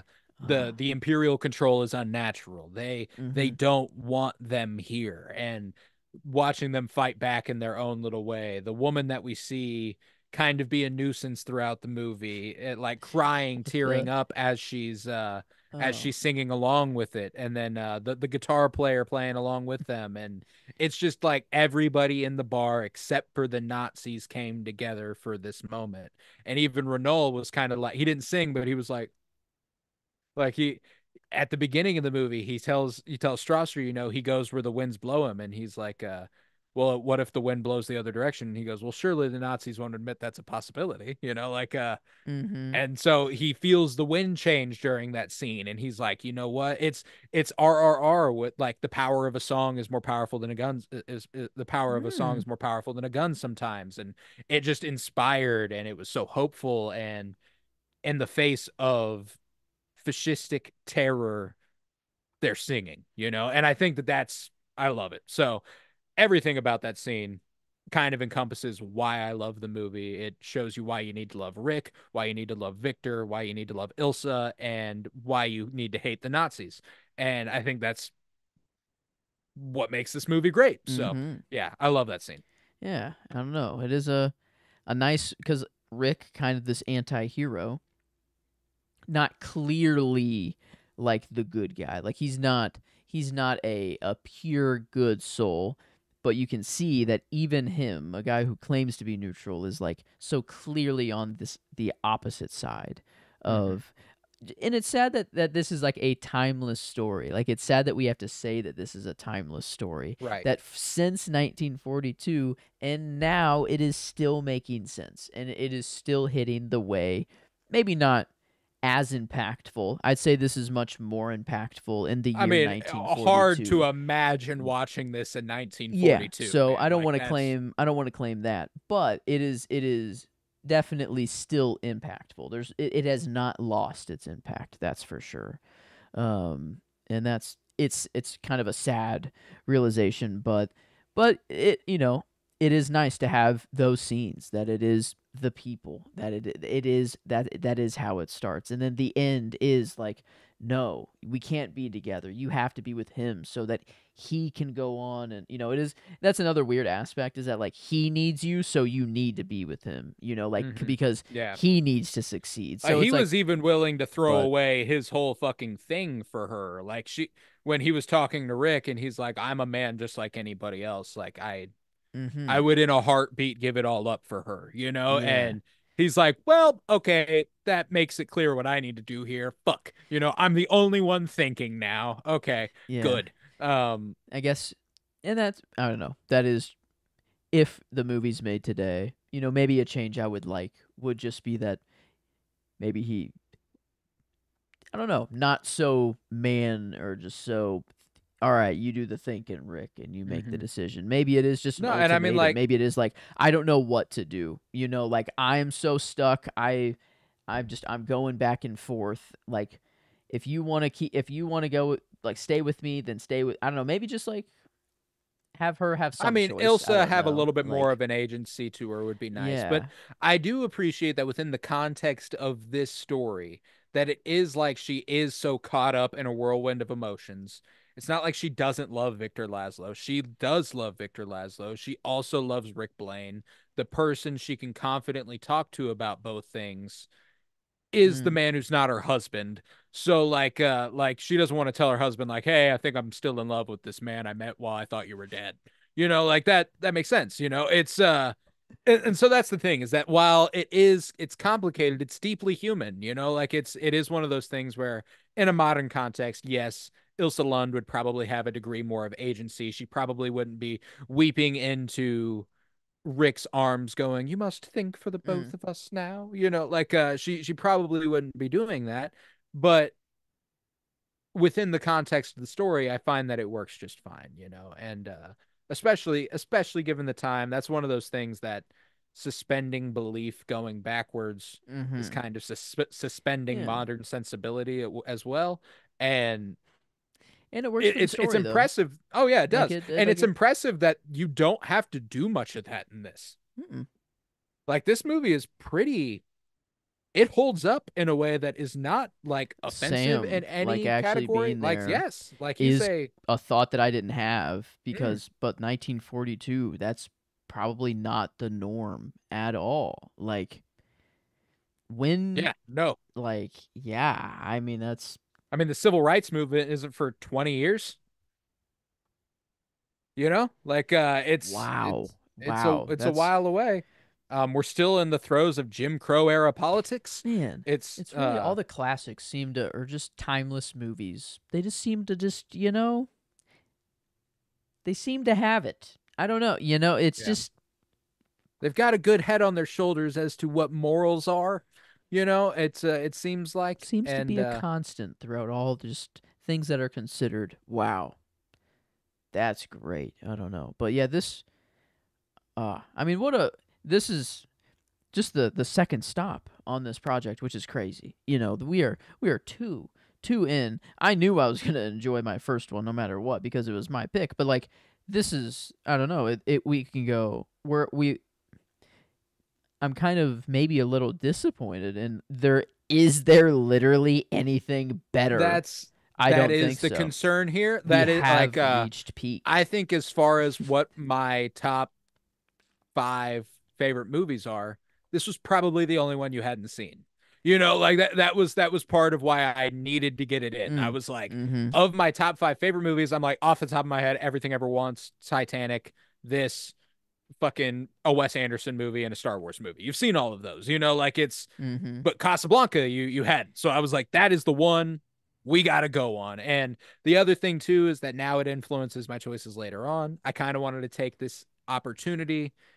I remember back with our 2023 ranking and our awards and stuff, we talked about past lives so passionately and how it kind of opened you up to romance movies. And so many of my favorite movies of all time are romance movies, but I don't know how much I want to get bogged down in only doing romance movies for mine. So it's one of those things where I'm caught up. I have an idea of what my next movie is for a couple weeks from now, but even then, I'm not entirely like no matter Mm-hmm. where I go, we're going a step down from Casablanca. And Definitely. that's something you got to be Oh, prepared for. and I know next Um, week is definitely it is. I mean, anything actually is a yeah, step no, down. like that's the thing is I'm hard pressed to tell you that this isn't my favorite film of all time.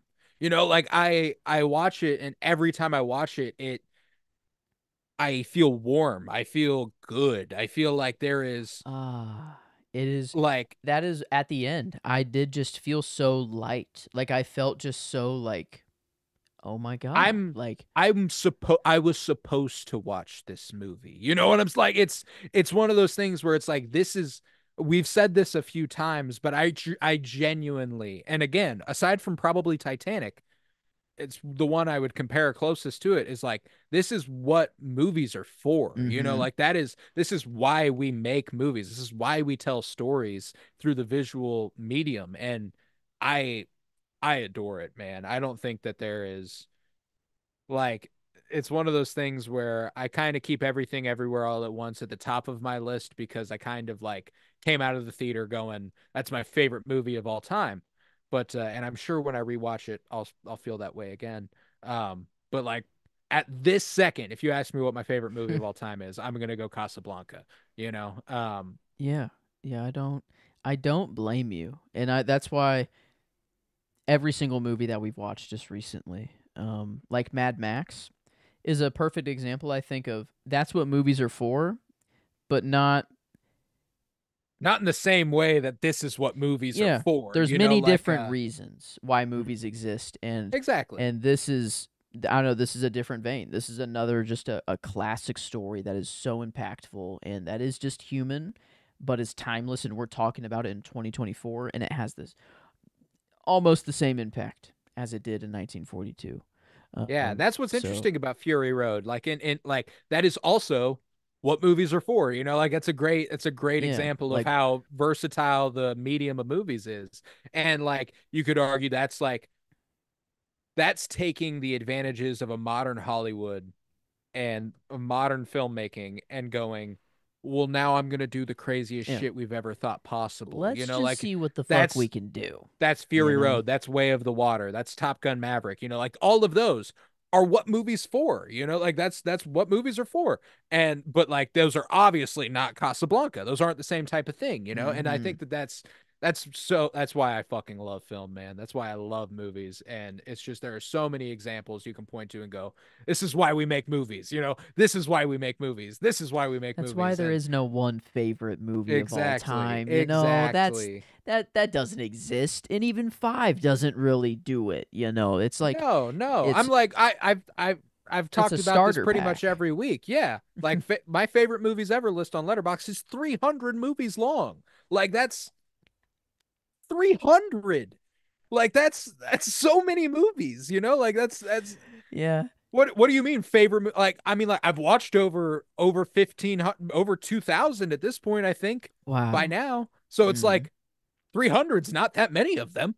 Um No, like it sounds like a lot at first, but then that's just I mean, how we've done good this before. movies can get. When Yeah. we did our top 100, you got to 100 and you were like, "Oh, fuck." Damn. Yeah. And Like I thought I was limited yeah, myself. And then I was exactly. like, oh my God, I'm having to limit myself, and Yeah, we're at a point now where it would be impossible to do a top 100 again. We're going to have to up no. that ante.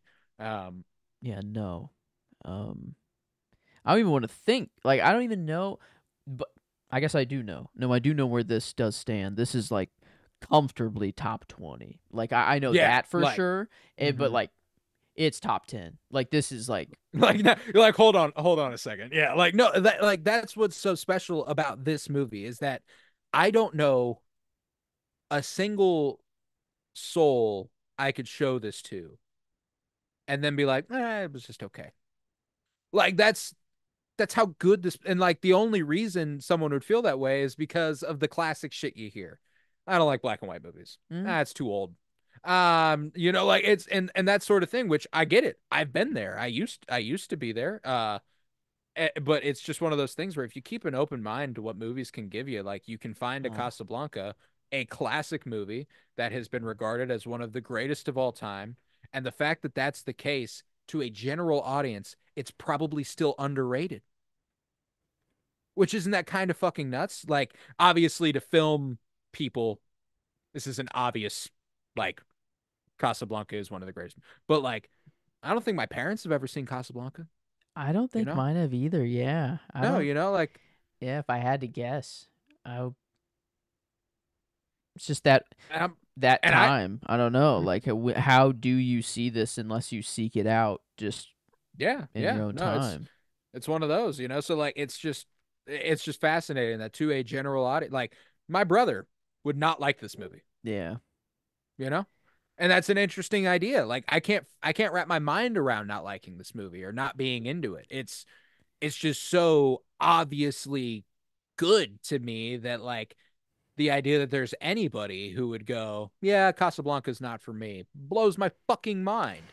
Um, But those people exist. they exist, and that's that And again. yeah. That's one of those things that's the beauty of film and the medium is that everybody's got their thing, everybody's got their taste. Casablanca just happens to be right the fuck up my alley.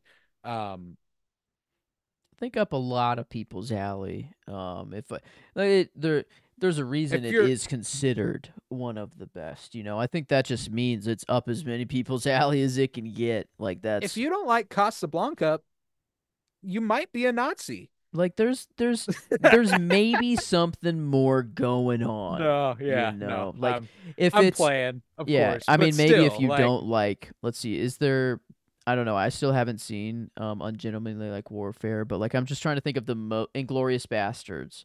mhm, If you hate Inglorious Bastards, there might be a problem. I don't know. Like yeah. that like And I mean, like, if you hate the story being laid out, like, I get it if Tarantino's not ah, for you. true. That's the thing is that like this is like Michael Curtis doesn't have like deeply stylized form of filmmaking. Now, obviously, the black and white photography and the lighting and stuff is deeply stylized, but it's not Tarantino and that like there's quick zooms and pan Mm-hmm. whips and all these sorts of things. It is relatively, I hate to call it basic filmmaking, but like it takes what we know as making movies at its most basic degree and elevates This it to the it's highest possible yeah, level. it's not like foundation. It's not basic. It's just the It's foundation. foundational. It's like Yes. Thank you. it's That's the like word. the gold standard kind of. It's just like, well, can you do it as good as if you're going to be basic, then you might as well be as good as Casablanca can be because that's what they Yeah. did in 42. Yeah. So like I think These are the sorts of things that were semi-limited by time. I mean, there's some shots in like Citizen Kane and Touch of Evil that Orson Welles pulls off that's like, what the fuck? hmm How on earth is that possible in 1941? I like Like those. I like those moments. yeah. I do. I need And they're I subtle. It's not one of those things where you'd be like it's there's one in Touch of Evil that I'm like, holy shit, that's insane that they pulled this off. But like the one I'm thinking of in Citizen Kane is it is subtle and it's just a slow zoom out that just kind of keeps going, and you're kind of like, hmm wait, hold the fucking phone, and like it's just like it just keeps going from outside into a room and then to two people at a table, and it goes between the people to get them in frame, and you're like, it's one of those things that like it hmm might not stand out to a lot of people, but like but there are other people who will be like, holy shit, what the fuck yeah, just like happened there?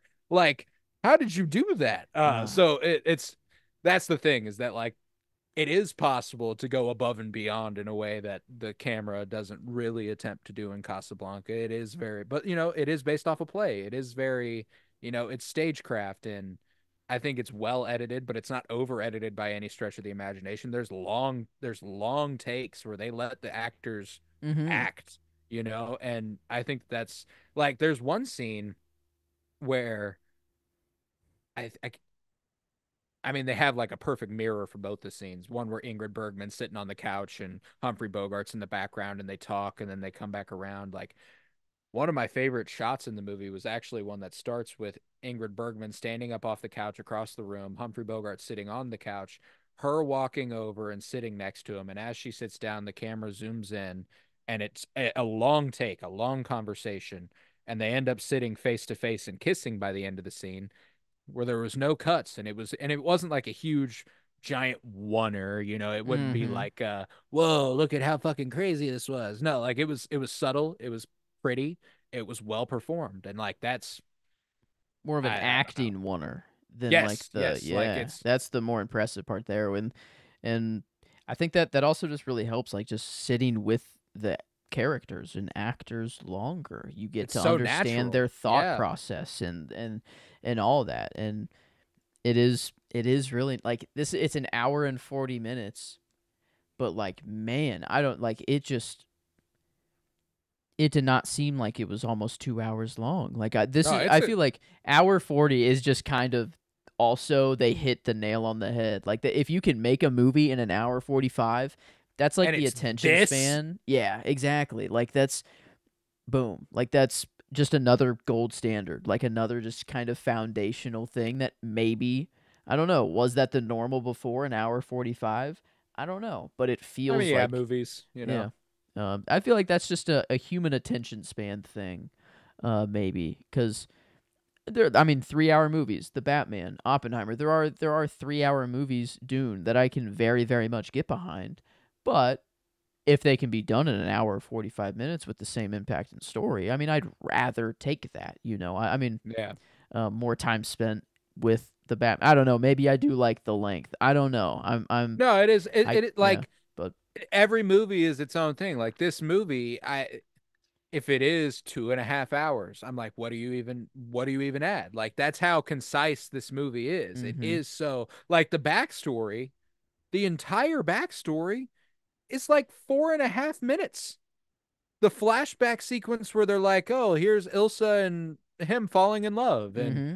here's Ilsa leaving him, and that's like 5 minutes of the Wow. movie. That is It's not that is actually done it's relatively one yeah, yeah, like it's one little sequence in the middle of a bigger scene where he's sitting at that fucking chair sulking. And like it's not like you return to reality and you're like, "Oh yeah, he's sitting in this chair." Like, no, you knew he was in that fucking chair remembering yeah. this. Those It's are it's those were my favorite parts of the movie. Right when like I the first scene I took down was whenever as time goes by is first sung like that's the Mhm. first cry I had is whenever Ilsa recommends it and says play it and then she starts to kind of tear up and I was just like oh my god I don't even know the history yet but I assume I was like I kind of got the idea that she was long it was very That's one of it's those like ones where you you get watch it it a second time and you'll be but like, it's "Oh." good. Yeah. So I already cried the first time without knowing the history, and then I got the history, and I'm like, oh, what a classic, just falling in love montage here. That was just,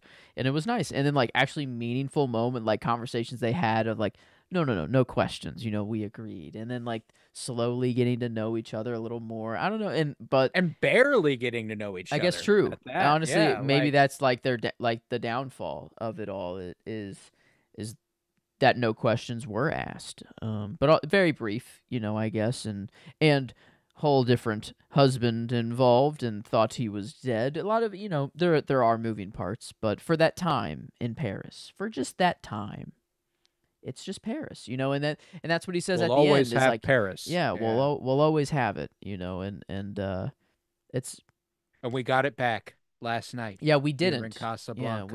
we lost it for a little bit, but it's We got back. it back. It's back, Um, and that I don't know. It's a good. I feel like that's just the best and most healthy way to look at it. Is like yeah. it was a good time in your life. You both had a great time. You might as well keep it positive and not sulk like he was. Like just Yeah, to and he's be like, all. now I'm giving you a chance to go live that with this guy, Wait a minute. like you'll He said he doesn't drink, but like he's like drinking a lot. Like Oh actually, yeah. like Yeah. I think the idea is that he doesn't drink on the clock, like he doesn't drink here, he doesn't drink with his customers. ah Um, like Strasser okay. even asks him, like, what's your nationality? And he goes, I'm a drunkard. Okay. And So it's no Renault goes, that makes surprise. him a man of the world, like which is very, very funny. It's Rick Blaine, I love Claude man. Rains too, the actor who plays Captain Renault. He's actually, I think of the main cast here, probably the one I've seen the most in most stuff. Watched a few Humphrey Bogart movies. Uh, an Ingrid Bergman movie that I absolutely love is called Gaslight, um, which consists of pretty much exactly what you would think it is. But it was Mm-hmm. made in the 40s, so it's kind of like, wow, I didn't know that terminology was like Damn. around Is that that where it's long. from? Is that I'm like I'm the curious. I don't know. Because there's also a literal gaslight that is important to the movie. So it's like yeah, because 1944. Wow. yeah, I'm like Uh because of the content of the movie, did that become known as gaslighting because it was in the movie Gaslight? I don't know. Um, 1938, I guess. A play called Gaslight that was later adapted into into the the movie. film. Yeah. The film. So I Yeah. guess yeah. They're that Okay, is so it is based off that. hmm, That's dope. Really good movie. Strongly recommend it, especially if you dug Ingrid Bergman in this. She's also in the Sidney Lumet Murder on the Orient Express. Um, hmm. that was in like the 70s though, so she's a tad Oh older. wow. Okay, long Um, spanning then. Yeah. She's got um, Notorious and Spellbound, I guess are her other known ones for the yes, time, yes. 45 and 46. Um Like Spellbound, I've heard a lot of really good things about. I've just never seen it. But with Humphrey Bogart, I watched The Barefoot Contessa, which is also very strong. Not nearly as good as this, but he really anchors it. And that's a few years after this. I've always heard The African Queen is a mhm. good one. I've never watched that, but Claude Rains, he plays a really fun character in The Wolfman, and he's in the Invisible Man. He was very heavily involved in like the Universal horror films of like the Hmm. monster movies that originally happened. So like He he does was a kind of big deal feel in like he those. has a menacing. I don't. If he wanted to be menacing, he could be kind of Mhm. like that. But Yeah, no, I mean he's a talented actor and definitely one that I mean, he was in Notorious with Ingrid Bergman actually. hmm, Trying to remember. I feel like there's one more that I saw him in that I cannot remember what it was off the top of my head. Maybe it was Mm, just Wolfman. Like I remember watching it and being like, "Holy shit, hmm A that's Lonely Place, To that's Have Renault." and Have Not. Um, Yeah, oh, no, Renault. I think it was Oh, just never the mind. Wolfman, and the Invisible Man. Let's But see. Did the Kansas City Film Critics Circle Award even exist at this time? I don't know. We didn't give it anything if it did, which is blasphemy. But I'm just going to go with that. I don't think it existed in 1940 something. Um, Ingrid Bergman was snubbed. No nominee. what? Claude Rains was nominated and Humphrey Bogart was nominated, but no Ingrid Bergman. But it did win Best Screenplay, Best Director, and Best Picture, which I can agree wholeheartedly Yeah. on all of the above. Um, Oh yeah.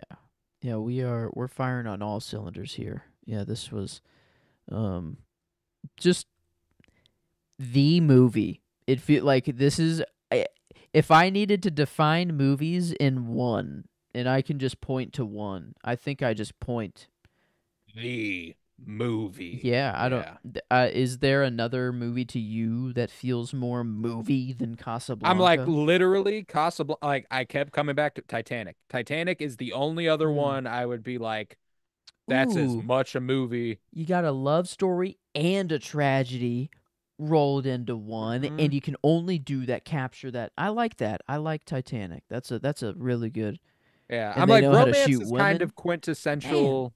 Yeah, romance is kind of a quintessential film thing for me and storytelling thing, just in general. I feel like any story can be elevated by a quality romance. It's like Mm, there are very few stories that feel like they couldn't benefit from a good romance in them. Um, and Casablanca and Titanic just happen to be two of my three favorite movies of all time. So that is what it is. But makes sense. yeah, It indeed, tracks. indeed. It But it does track. Um, yeah, is that it? Do we think we're good? I don't think I gave my shot officially. It was just one of those ones that I remember watching for the first time, being like, "Oh, sick! Love that." It's whenever Renault and Rick go up to his office because somebody just won 20,000, and they were like, "Oh, what the fuck, man?" Like, mm, Rick's like, "What happened there?" And he's like, "I don't know. I'm sorry. Like, I know it's not supposed to happen like that." And he's like, "No, it's okay. Shit happens. Sometimes people win. Even we can't guess the odds sometimes." But they get up there and he gets into a safe, and I love that they don't show us him getting into a safe because it's private. But they show like a really sharp silhouetted shadow on the wall as Renault is like standing there facing the same direction, mm, and it's like, oh, it's fucking awesome. Just one of those ones where I go, oh, it's just like I remember it stood out really strong on my first viewing, so I always get really excited for it in every single watch I've done after that.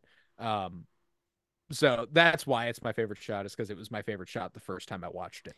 yeah. Um, I mean, there were many but like you times. said, the visuals in this movie are fucking bonkers. Yeah. It's If I wasn't distracted by the performances or the good writing or everything else, and then I could just sit back and be like, appreciate the nice shot that happened. There's a lot of things that don't have to happen for me to appreciate a shot on this first watch because my brain is, yeah, I was trying to take it all in. Um, but yeah, I mean, I mean, just every time, like, I don't know how. I think you're right. Like there is two shining examples of how to shoot women in cinema history. Like, and there's more. There's probably oh, more out sir, there. sir. But two that we can point to here. Yeah, I mean this, just the, Ingrid Bergman and Kate Winslet, they had it figured the fuck out. and it's not like she was always crying. Her eyes were just always so shiny. Like They were even when she glossy. Yeah. wasn't crying, and it just I don't know why, but it added so well. But then when she was crying too, like oh, I don't know, just a tracking, just a shot that stays on her face and tear goes down her face was. Yeah, I'm like, I don't know if anybody can see that, but like, yeah, there's like a tear rolling down her cheek in that, and it's like, dude, fucking incredible. I was on my walk this morning, and while you were watching the movie, and I was on a website that I fan caps, which shows like Mm. frame by frame movies. I was Mm-hmm. saving whatever shot stood out. I saved 54 fucking frames. Yeah, and You that's know, like it's probably fucking conservative, bonkers. even, Yes, there were like, times where I was like, I need to get moving. You know, like I was like, that's great though. You know, and but it was there are so many moments that just like lighting wise, like even before she walks into the bar that night, whenever it's just him sitting alone in the lonely room, or and just the there's decoration, just the dude everything, the set design, their the costumes. introductory shot of Rick where they're not showing his face yet, and he like puts out his cigarette on the side, and Mm. he's got a glass next to him, and just like just that it hasn't even gone up to his face yet, and just like what they're showing here is beautifully set up and beautifully shot, the way the glass is like shimmering and shining with the lighting coming off of it, like it's just this is cinema to me. This is fucking movies. This Um, I get, and I'm behind. In The Godfather, I just couldn't quite say that. I understand it oh, I fully, get it. Yeah, and like I'm there. And like that's not to say quality. I didn't have a good time either. It was great, and it is a good movie for that. But like I'm like fully behind. This is I can just comfortably. One of my favorite films of all time, and there's Yeah, no doubt about it. Yeah, no, Casablanca, White I'm with it. House. Um, Yeah, White House. Yeah, Rick's Cafe. is it just the literal because it's white, or like is there something I deeper mean, there? Um, I suppose like why is it set in Casablanca? I mean, like that is the name of the city, so it's like yeah, is that an action? Is it a real city? yeah, Like in it Casablanca and exists. Yeah, geographically, like it is on the that way, and you would location. have Yeah, to. yeah. Okay, so okay, I just didn't know if they were trying to go Rick's on any place. I don't something know. there. But Yeah. yeah, that okay. One of the funny inconsistencies in the script. One of the only inconsistencies in the script. That's just like a fun little detail to notice. I didn't notice it until last night. And I've watched it 4 or 5 times. Um, the first time Renault and Rick sit down by themselves, Renault asks, what on earth brought you to Casablanca? And he's like, I came here for the waters. And he goes, the waters? We're in the middle of the desert. And Rick goes, I was misinformed. Um, Hmm. and then whenever Sam is trying to console Rick, he goes, come on, let's just get in the car and drive. We can go fishing. We can do this. Um, uh, Okay. Yeah, which desert. geographically Casablanca is on the shore. There is water. So like it's one of those funny things where like Renault is like I think they're being, it's Africa, it's close to Egypt, it's Morocco, like we're in the desert. Like Hmm. what do you mean waters? Like there is water, but like waters, I think is kind of like but I yeah, so see. that's one of the He small came for the water. inconsistency. Huh. His health. He said, for his health, he came for the water. What Yeah, is yeah. that like? What the fluoride in the water? What was it? What did I just watch? Actually, that had a guy. Oh, Doctor Strangelove. That's right. They're putting The fluoride. rainwater guy. They're putting Yeah. fluoride in the water or whatever. Is that what he means? That he's getting away from the American water, or like that these are just I think healing? he's being, Like yeah, just like just for my health. Like it's okay. kind of an answer that's not an answer. I see. Um, okay, because I Doctor did. Strangelove is a fucking fantastic movie. Yeah. I forgot. That's 60s, right? 62, I believe, or Yeah. Okay. 64? 64. 64. 64. Okay. Yeah. Another black and white one there. I guess. Right? Is that the whole Yeah. time? Yeah. Yeah. So I mean, it's still we're still in that era. When is color Well, color film like is that's well before? established. Yeah. Yes. I mean, The Wizard of Oz came out a few years before this.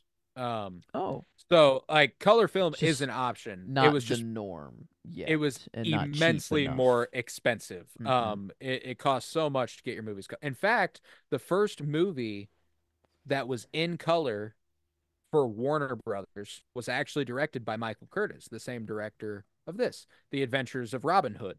Um, that was the first color film for Warner Brothers, and the same guy who directed this directed that. Um, Okay, they That's trusted a him. fun little fact. Yeah. Yeah, I Um, mean, makes this dude's got it. mhm. I don't know. I mean, I don't know of a single thing I can really like. I was thinking, I'm like, we did say it's wrong to give a 10 critically. That we are it's impossible. But This is as close to a perfect movie as you can get. this would be the Um, one movie I could hear it out for. right. Like, Like that's insane. That's insane. Like that's how quality the movie is.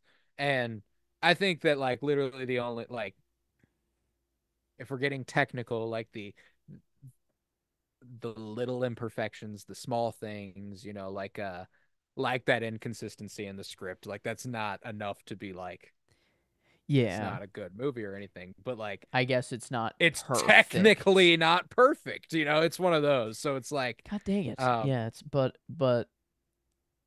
and it is the standard. Like I mhm. this is the It's just movie. movies. It's just movies to me. Yeah, no. But I guess But yeah, I don't know. I mean, I'm jumping the gun there a little yeah, bit. we will rate Um, this movie. We will mhm. rate this movie. First, we're gonna do the plugs, and after the plugs, we will rate this movie on a scale of 1 to 10. Joseph will announce what movie we will be covering next Friday. I am so excited to find out what it is. And then we will be doing album of the week.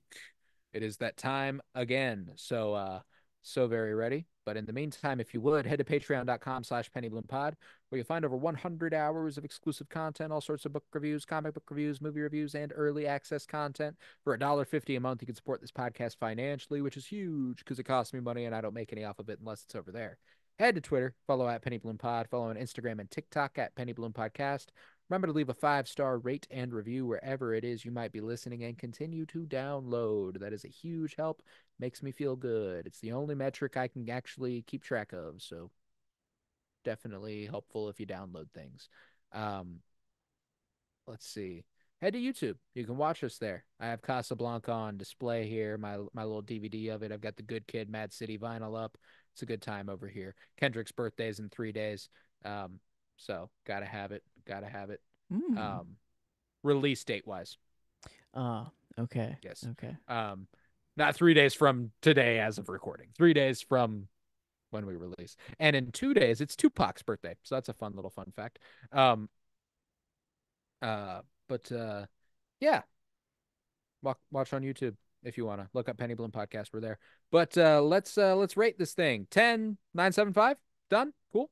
I mean, well, I'm at a 10 enjoyment. Yeah, I'm not. I Yeah. don't. That's good on my personal enjoyment. I even threw that in there. If we are doing that, and then the other number I threw in was a 9.75 for critical because I can't give a 10 critical. So Yeah. Yeah. yeah, I don't. Is there? I mean, that is both of our score. I feel like if we could give a 10 critically, we would. This is the Um, closest I've ever felt a movie has come to being perfect. mm, And I think that we can I'll happily say that aloud, yeah, but the funny. principle of a 10 out of 10, nothing wrong at all, there's always a way to make it better. Hmm. There's always something to improve. Technically, an 80 or a 98.33. On our scale with all the average, and that puts it 15%. Is that right? Yeah, 15% above Tron, which Mhm. I probably don't agree with that. Is this just 15% better than Tron? No. But Only my 15%? yeah. Yeah.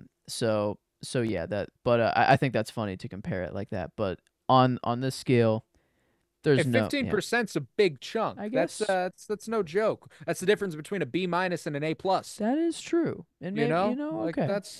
So it that's a is a bigger big gap. shift. But yeah, I don't feel like we're gonna peak any higher than this cuz like even my next movie, like it's nowhere near the critical acclaim or anything even close to Casablanca. Like it is just a movie in which it involves an actor that I love a whole lot, and it's a movie that you haven't gotten to. It's one that I haven't actually like. I watched not too long. I haven't sat down to watch the whole thing, and I need to do it because I claim it to be one of my favorites of his. And it's Denzel Washington. It is the Book of Book of Eli. Eli. So Yep. yeah, so like very unknown movie. This isn't the Casablanca. I'm not picking one that's known to be Mhm. good. If anything, I feel like this is very unknown and very underrated. Because every time I've watched it, I have enjoyed it. And I'm curious on a revisit now in the stage of the life I am in. It's kind of interesting for Hmm. me. And it's Denzel, so I feel Denzel, like how baby. What's bad can not it to really get? like? You got Yeah. Mila Kunis in there, Gary Oldman as well. Mhm. Honestly, Gary Oldman might be my like is a sleeper for performance. I think he actually won Yeah. um something for like that's the Oh no award that shit. came out of this movie was Gary Oldman in his supporting role. But I'm yeah, excited. I'm the excited. Book of Eli. So That was one peaked. of my guesses. Yeah, That was one I of my assumed. guesses. I assumed. Yeah. And that's why I wanted to Um, get it out of the way early. Is I felt like yeah. this one is it felt like it was up on the No, like yeah. on Now, deck. these were But Tron Legacy and the Book of Eli are the two primary ones that you talk about that I've never seen. So I'm excited. I'm very mhm. excited to watch the Book of Eli. I love Denzel. So fuck yeah. Next Friday, we got the Book of Eli coming our way, and I will gladly be watching Mhm. that. I'm super excited. Hell yeah. Okay. Book of Eli next Friday.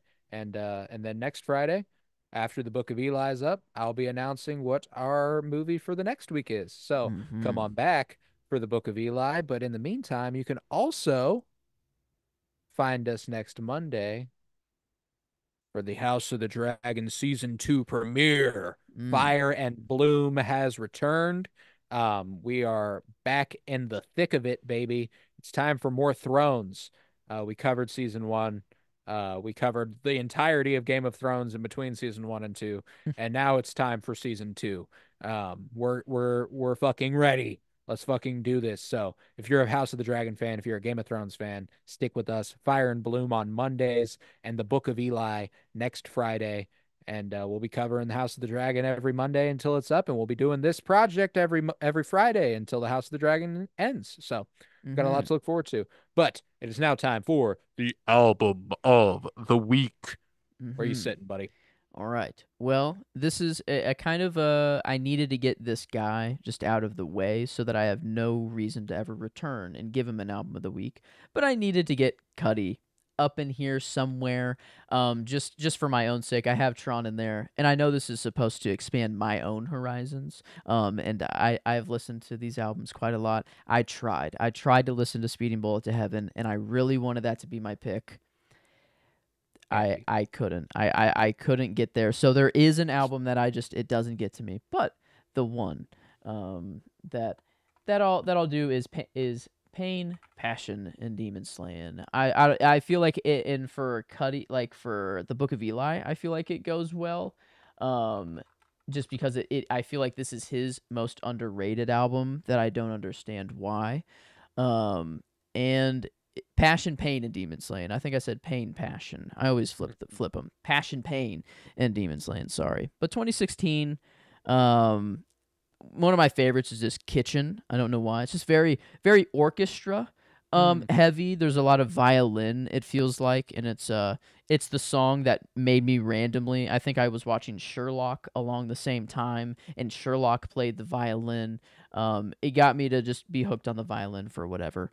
But I don't know. This is Rose Golden. Oh my god, I can't believe I forgot about that. I should have mentioned that one first. That's like my Oh. jam on the song, and it's Willow Smith, like of all Yeah. people. And I tell people that, and they're like, "Wait, what? This is like I whip my hair back and forth," is what she was known for. Like that song, like at the Hmm. time, like that's all that she was known for. And then, Willow makes good oh fucking my music. god, yeah, and like and enter like they've come back to like make tracks together, and like him and Jaden have a really good relationship. It's like I don't know, it is really nice. But Rose Golden is probably my track that I'd go to on this album. But I don't know, Cuddy, a very I have every track added, and that's not.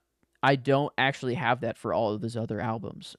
Even on some of the Man on the Moons, I have specific tracks that I leave off. This is one that I have every single track added, Mm. and I do No, listen to that's a all the special time. album. So, I'll never forget. I have a fun memory associated with this album, so I can go on it for a little hmm, bit. Um, I think it was the inaugural Friendsgiving.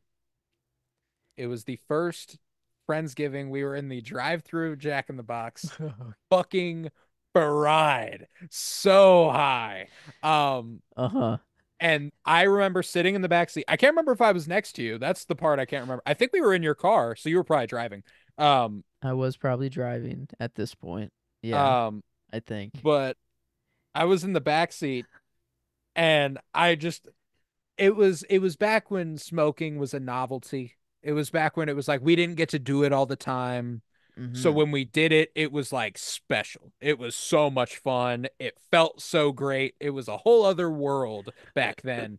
And I just remember sitting in the back seat as I think By Design is playing with Ooh. Andre 3000.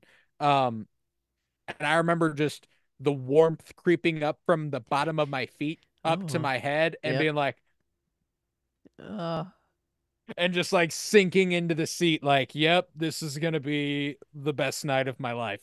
Um, yeah, no, that's a but good memory. That's a no, it great is, memory. and a great, Yeah. great one with Passion, Pain, and Demon Slaying. Love There me it some is. Cuddy, love me some Andre 3000. So that's one of my favorite songs from it, and I love that album. And I'm going modern rap as well. Like I mentioned, Kendrick Lamar's birthday's here in a couple days, so I wanted to shine a light on the album that I've been listening to the most this year, Mhm. um, which is Mr. Morale and the Big Steppers. Um, One that when it came out a couple years ago, I wasn't like the highest on. I mean, we're talking about Kendrick Lamar. That was his first album since Damn, solo album. He'd done the Black Panther soundtrack and stuff, but it was his first solo album since Damn. I fucking loved Damn. I fucking loved Good Kid, Mad City. I fucking loved To Pimp a Butterfly. So he was on an unreal streak. And Mr. Morale of the Big Steppers didn't quite sit with me exactly how I wanted it to. It was a long wait for what I felt wasn't a huge payoff. But I'm here to tell you, I was completely wrong. Hmm. I go back and listen to this religiously. There are this is one that I have every song liked on. Um, and it's one of those ones where you wouldn't fucking think that. Like it's just he is such a talented performer and a talented writer and a talented artist that getting that personal on a record and that degree of storytelling. I mean, he's achieved it before. He's done it with Good Kid, Mad City. I felt like, and To Pimp a Butterfly, and Damn, frankly, like that's just something he's It's always what he so good at, does. is Yeah. being so personal and taking that personal experience and making it universally important and implicating. And I think that Mr. Morale was his most quote unquote selfish album yet. He did exactly what he wanted to do Mm. with no intent of pleasing anybody. And um he pleased me. I listen to Yeah. this every couple weeks. Is kind of how I That's spend Mr. Morale. Um, the general perception is that this is like a flop or that this is his flop. And like I've from it is like in the best, in dude. 95 like actually Count me just out. goes like Crown is one of my Yes, one of my yes. favorite just Kendrick songs actually. I don't know, like heavy is the head that wears the crown. Where's the Like it's crowd? Yeah. I and through all of Father this Time, like there's so much good stuff on it. I think what it made me realize is that like it's maybe the argument we had for why movies are made, you know. Why is music made? You can't have the music that is just good and catchy to listen to, and that's fine. It has its place. Good. It is still art. But there's a whole different world where it can be music that you can connect to. That there is an Mm, actual connection, and it might not be the yes. same exact story that Kendrick's telling, but it's a story in your life that relates in some way, and you have a connection to that song and then that artist, and it helps Mm, whenever they're a good moral person as well. Like that's seems just like, yeah. that is and that is a connection that you can't just have to like a club banger, you know. Yeah, You can yeah. um No, and I mean but like he's obviously had a huge year. But it was one of those ones that mhm. I needed to get in here. A kind of a similar vein as you. I was like, I wanted a Kendrick album at some point. Let's go ahead and do it. Let's Yeah, go ahead now and do it this week. it's done. It's It off. is. It's there, and that's Mhm. that.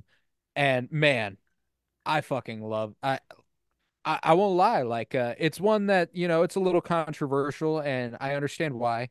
Um Auntie Diaries, one of my favorite songs ever.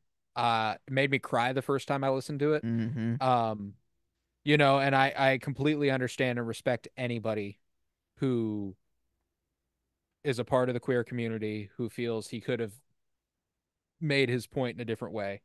I completely understand. I do. Um, but I think that taking that personal experience and molding it and telling the story of acceptance and love and how he loves his aunt and he loves his cousin and he loves them, and it was a learned thing. It wasn't something that he was brought up thinking. It wasn't something he was brought up being like, oh yeah, well that's fine. Like, no, it was something that, Mm-hmm. and I think that's something that a lot of the audience needs to hear, that like, if even if this isn't what you think life is, this is what life is. This is real shit. These are real people. It's not a choice. They're living their truth, and you love them all the same. Fuck the hate. And I love that he got on a track on a rap album as one of the greatest rap artists in the world, in a community that is prevalent with homophobia and transphobia. And like, that's been a great, like, that was evident in the Drake beef earlier. Like, one of the main things that people were like, Metro and them would go at Drake for was that, like, when can I bleed him yet? Can I bleed him? Bet, when you stand by Sexy Red, I believe you see two bad bitches, like, that's, you know Mm.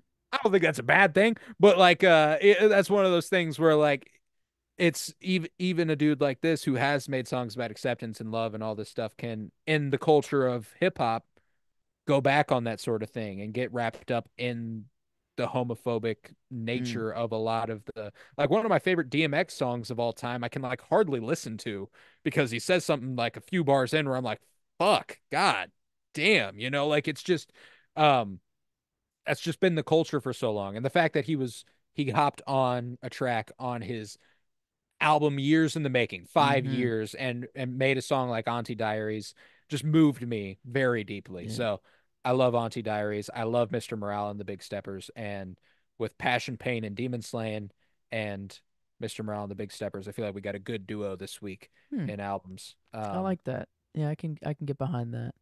Mm, Two underrated, underappreciated, to be yes, sure. definitely underappreciated versions or albums of them. If you like this album of either of the artists, you will like their other stuff. I think that's Yes, to say yes, is that like is if you like this album, you will love their other stuff. that is And certain. Yes. and I yeah, I That's a great think way to put it. people probably have been exposed to Kendrick. I think that it's like they probably know about To Pimp a Butterfly and Oh Damn yeah. and like those albums are known. But Cuddy, if you've never heard of him and you like this album, you will like his other stuff. I promise you. So Ah, dude, uh, like, Man on the Moon is always going to be the special one for that's me. why I I feel like yeah, remember I shouldn't I have remember watching. No, like I get given you Man though. on the Like, Moon. It's too people know those, right? no, Like that, exactly. Yeah, like no, right, Passion, like Pain, and Demon Slaying that's why I didn't say Good Kid, Mad City. That's why I didn't mm, say To Pimp a Butterfly. That's why I didn't say, mm-hmm. like, that's why I went Mr. Morale. It's the underappreciated one from Kendrick's cat. Not to mention Section 80. That's probably the actual most Hmm. underappreciated from his catalog, and Yeah. absolutely fucking incredible. Also, by the way, if you like Kendrick, you like any of his shit. Like, I can't imagine you being like, oh, well, this album just didn't work for me. Like, that's Kendrick Lamar doing Kendrick Lamar shit. It's all fucking good, at least to me. But yeah, then with that, Mm-hmm. we will conclude this episode of the Penny Bloom podcast. And like I said, we'll be back next week with the Book of Eli. I'm so very Yeah. excited. We'll have another album of the week for you, and I'll have another announcement as to what movie's coming the next week. So come on back. With that, I was Colton Robertson. I was joined by Joseph George. Thank you very much, homie. Oh, thank you for having me. It's always a pleasure to be here. Oh, and it's always a pleasure to have you. Remember, peace, love, and bloom. And here's looking at you, kid.